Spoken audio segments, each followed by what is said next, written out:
Pant, তাহলে আপনি পড়েছেন কেন? এত বাঙালি বাঙালি করে চিৎকার করেন, তাহলে আপনি এগুলো পড়ছেন কেন? কথা বলেন। আমাদের বাপদাদারা বাঙালি ছিলেন, খাঁটি বাঙালি, তাহলে আমরা কেন এখন জয়ীফ বাঙালি হলাম কেন, জাল বাঙালি হলাম কেন? আপনার বাসার কমোড পর্যন্ত ইংরেজদের আদলে করা, সবকিছুই খাবার অভ্যাস, খাদ্যাভ্যাস আপনি পিৎজা বার্গার ছাড়া খাইতেই পারেন না, খাদ্যাভ্যাস ইংরেজদের। তারপরে খাওয়া হালাল না হারাম সেটা প্রশ্ন করছি না আমি, আপনি প্যাশনেট না তো আমাদের সংস্কৃতি নিয়ে। আমাদের সংস্কৃতির মূল জায়গাটা কই? পাঞ্জাবি পায়জামা তো পড়ছেন না, এটা আমাদের সংস্কৃতি ছিল, ঢিলেঢালা পোশাক পরতাম।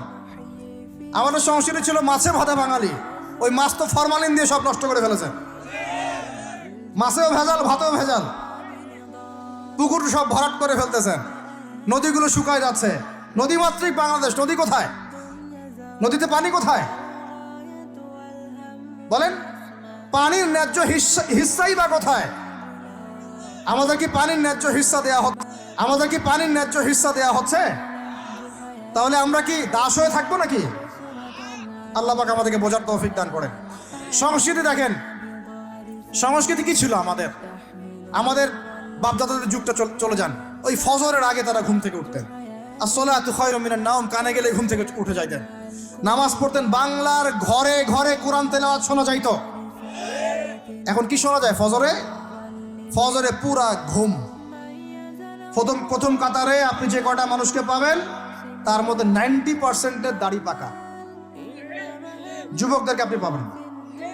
এরা ঘুমাচ্ছে রাত 3টায় 4টায়, 3-4টা পর্যন্ত এরা ফেসবুক, ইউটিউব, টিকটক এবং মেয়েদের সাথে হারাম অ্যাফেয়ার্স। এই ছেলেরা কি আদতে বাঙালি? এরা কি বাঙালি? না আমরা মুসলমান হতে পেরেছি ঠিক মতো, না বাঙালি হতে পেরেছি মতো। যখন ইংরেজ বিরোধী বিদ্রোহ চলছিল না, তখন বাঙালিরাও কবিতা লিখেছিল হিন্দিতে। আপনারা তো এগুলো হিস্ট্রি পড়েনও না। তখন তারা বলতেন, একটা স্লোগান দিতেন, সরফরোশি কি তামান্না আব হামারে দিল মে হ্যায়, দেখনা হ্যায় জোর কিতনা বাজুয়ে কাতিল মে হ্যায়। বুঝেন না এই কথা? আমাদের মনের মধ্যে এখন সরফরোশি কি তামান্না, স্বাধীনতার চেতনা আমাদের মনের মধ্যে এসেছে। দেখার বাকি আছে জালেমের বাহুতে কত শক্তি আছে। আপনারা এখন কাজী নজরুল ইসলামের কবিতা পড়েন না। এক ভাই কবিতা আবৃত্তি করেছিলেন এখানে, খুব সুন্দর হয়েছে, মাশাআল্লাহ। এগুলোর চর্চা কোথায়? সংস্কৃতি নিয়ে যে আমরা এত বড়াই করি, বলেন বাঙালির সংস্কৃতির চর্চা কোথায়? কাজী নজরুল ইসলামের কবিতা আমরা আমাদের পাঠ্যপুস্তকে পড়েছি। ওমর রাদিয়াল্লাহু আনহুকে নিয়ে কবিতা ছিল, মনে আছে? মনে নেই, ভুলে গেছেন? আমরা পড়েছি, মনে নেই আপনাদের? আস্তাগফিরুল্লাহ। উমর ইবনুল খাত্তাব আমিরুল মুমিনিন, তোমার কি জানি, তোমার স্মৃতি আজানের ধ্বনি না, জানে না মুয়াজ্জিন, আমি ভুলে গেছি, অনেকদিন আগে পড়াগুলো, আমি চর্চা এখন করি না। তো মুয়াজ্জিন জানে না যে হে আমিরুল মুমিনিন, তোমার স্মৃতিতেই আযান দেয়া হচ্ছে, মানে আমিরুল মুমিনিনের যে স্বপ্ন, এখান থেকে কিন্তু আজানের ইয়াটা আসছে। আর যায়েদ ইবনে সাবিত রাদিয়াল্লাহু আনহু স্বপ্ন থেকে তিনি হেঁটে যাচ্ছেন, একবার উটের পিঠে ভৃত্যকে বসালেন আর ভৃত্যকে নামালেন, তিনি উঠলেন, উনি নামলেন, ভৃত্যকে উঠালেন, এভাবে পায়ে হেঁটে হেঁটে বাইতুল মুকাদ্দাস পর্যন্ত গেলেন। জানেন না আপনারা এগুলো ঘটনা? কোথায় এগুলো, কোথায় এখন বলেন? আছে পাঠ্যপুস্তকে? ঢাক, ঢোল, ডুগি, তবলা কি শুরু করেছেন আপনারা? আসলে বাঙালি সংস্কৃতি বলতে কি বোঝাচ্ছেন? আহমেদ সফার নাম শুনেছেন? তাকে ছাড়া আপনি বাঙালি সংস্কৃতি কোথায় পাবেন? এই বাঙালি সংস্কৃতির ভিতরে এই যে ওলামায়ে কেরামের অবদান, এটা আপনি কিভাবে অস্বীকার করছেন? আমরা এখন পড়ে আছি কয়েকটা বিষয় নিয়ে। দেখেন, গান বাজনা, ঢাকঢোল, ডুগি, তবলা এবং এমন কিছু সংস্কৃতির নামে কাজ যেগুলোর মধ্যে শিরক আছে অথবা বেদাত আছে অথবা কুফর। আপনি রাস্তায় হাঁটছেন বানরের মূর্তি নিয়ে, বানরের সাথে আপনার কি সম্পর্ক? বানরের সাথে বাঙালি সংস্কৃতির কি সম্পর্ক? আমরা কি বানর থেকে আসছি? তাহলে বানরের মূর্তি আমি হাঁটে নিয়ে হাঁটবো কেন? বানর থেকে আসছে কারা? ওই যে শনিবারে যারা মাছ ধরতে নিষেধ করা হয়েছিল, তারপরেও মাছ ধরেছে, আল্লাহ পাক বলছেন ওদেরকে বানর বানিয়ে দিয়েছে। জানেন না এটা? পড়েন, পড়াশোনা করেন, পড়াশোনা না করলে আমার সব কথা বুঝতে পারবেন না হয়তোবা। যদি বুঝতে না পারেন আরও একবার লেকচার শুনেন, রিপিটেড শুনেন, তারপরে আবার চেক করেন, ক্রস চেক করেন। একটা প্রজন্মকে আল্লাহ বানর বানিয়ে দিয়েছিলেন, কোরআনে দলিল আছে। আমরা কি সেই প্রজন্ম? তাহলে বানরের মূর্তি নিয়ে রাস্তায় হাঁটবো কেন? কেন আপনি পেঁচার সাথে আপনার কি সম্পর্ক? পেঁচা কি আমার ভাগ্যের প্রতীক? হাত থেকে যদি কিছু পড়ে যায়, আমাদের অনেকে বলে যে একটু বসে যান, অমঙ্গল হতে পারে।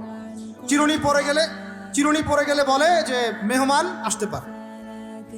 বিড়াল সামন দিয়ে চলে গেলে বলে একটু বসে যায়, অমঙ্গল হতে পারে। ইসলাম কি বলছে জানেন?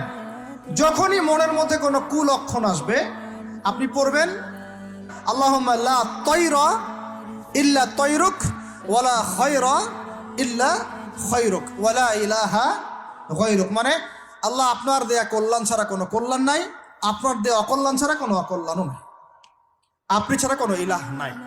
এই হলো মুসলমানের আকীদা। তো এখানে পেঁচার সাথে আপনার সংস্কৃতি কি সম্পর্ক? পেঁচা অমঙ্গলের লক্ষণ। এগুলো কি শুরু করেছি আমরা? যে কোনো একটা বিষয় নিয়ে যদি আলোচনা করতে চান, আসেন, বসেন, আমরা বসি, আলোচনা করি, সমাধানের পথ খুঁজি, প্রতিভাকে মূল্যায়ন করেন। ইউসুফ আলাইহিস সালাম বলেছিলেন যে আমি বিশ্বস্ত আস্থাভাজন, আমাকে